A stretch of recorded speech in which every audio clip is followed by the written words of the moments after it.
Hi friends, स्वागत है आप सभी का अमेजिंग स्टोरी चैनल में। मैं हूं आपका दोस्त स्मित प्रजापति और आज आपको बताने जा रहा हूं महाभारत में भीम और दुर्योधन के गदा युद्ध के बारे में।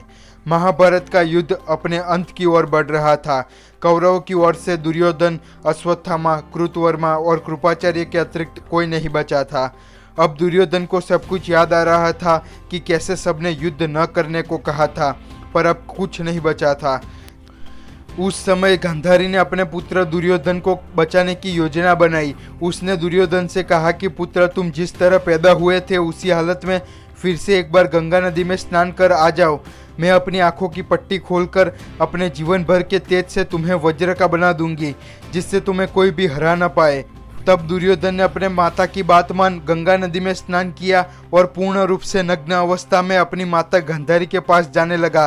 लेकिन तभी भगवान श्री कृष्ण तो यह बात जानते थे कि अगर दुर्योधन वज्र का बन गया तो असत्य का विजय हो जाएगा, जिससे श्री कृष्ण ने दुर्योधन के पास जाकर कहा, इतना बड़ा हो जाने के बाद भी तुम अपनी माता के सामने इस हालत में जाओगे, क्या तुम्हें लज्जा नहीं आएगी?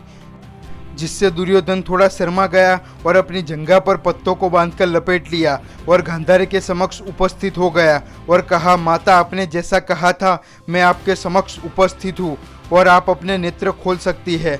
जब गांधारी ने अपने नेत्र खोले तो एक तेज रोशनी उसकी आंखों से निकली और दुर्योधन के पूरे शरीर को वज्र के समान कठोर बना दिया। लेकिन गांधारी ने देखा कि जंघा पर तो उसने पत्ते लपेटे हुए थे, जिससे उसने कहा कि पुत्र, यह तुमने क्या कर दिया? पत्ते लपेट कर आने से अब तुम्हारे शरीर का यह हिस्सा वज्र का नहीं बनेगा।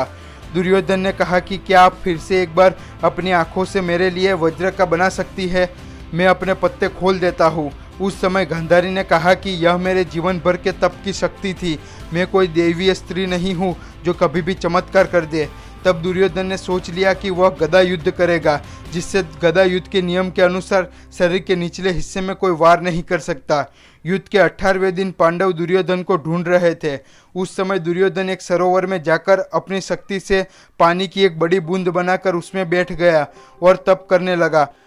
तब कृपाचार्य, कृतवर्मा और अश्वत्थामा वहां आ पहुंचे और दुर्योधन से कहा, यूं पानी में छुपकर बैठना एक कायरता है, बाहर निकलो और पांडवों से युद्ध करो। उस समय पानी भरने आए हुए व्याधों ने यह बातचीत सुन ली और पैसों की लालच में आकर पांडवों को यह बात बता दी। तब पांडवों ने द्वैपायन सरोवर के पास पहुंचकर दुर्योधन को ललकारा और कहा, कायर की तरह क्यों छुपकर बैठे हो, बाहर निकलो और युद्ध करो। तब दुर्योधन ने कहा कि मैं छुपा नहीं हूँ, पर मैं थक गया हूँ और मुझे विश्राम करना है और मेरे पास रथ और ना ही हथियार भी बचे हुए हैं, अतः अब मुझे युद्ध नहीं करना। तुम ही अपने मित्रहीन राज्य का सुख भोगो। तब युधिष्ठिर ने कहा कि एक क्षत्रिय के लिए दान में दी हुई वस्तु लेना योग्य नहीं है, तुम बाहर आकर युद्ध करो। दुर्योधन ने कहा कि मैं सिर्फ गदा युद्ध करने के लिए तैयार हूँ। तब युधिष्ठिर ने कहा कि तुम जैसा चाहो युद्ध कर सकते हो और जिससे चाहो युद्ध कर सकते हो। तब श्री कृष्ण ने समझाया कि भीम के अतिरिक्त गदा युद्ध में उसे कोई नहीं हरा सकता।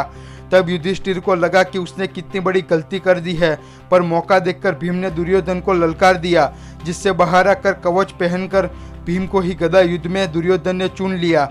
बलराम को भी इस बात की जानकारी मिलते ही वे भी गदा युद्ध देखने के लिए आ पहुंचे। उस समय उन दोनों में भयंकर गदा युद्ध शुरू हो गया।